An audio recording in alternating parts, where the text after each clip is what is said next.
Government health advisor David Hui says the risks of a resurgence in COVID cases are low because the vaccination rate has improved.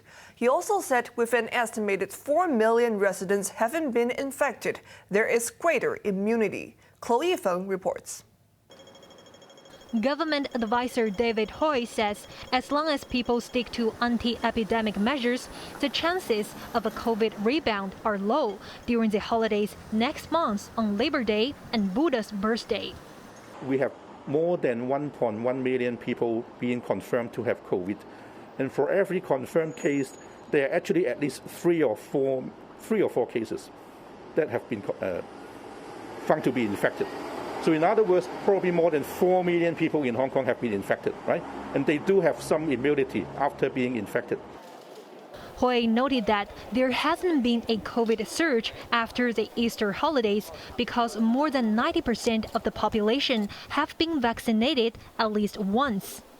He dismissed concerns over the easing of the flight suspension mechanism. From May the 1st, airlines will be barred from operating a route for 5 days instead of 7 if a flight brings in 5 or more passengers found to be positive, up from 3 at present.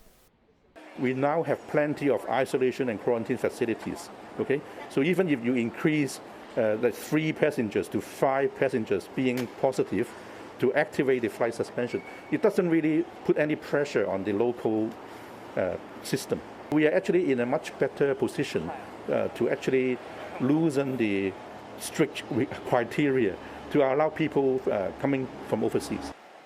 Hui said if China continues its dynamic zero policy, Hong Kong will have to carry out a citywide test if it wants the border to be reopened. Chloe Feng, HKIBC.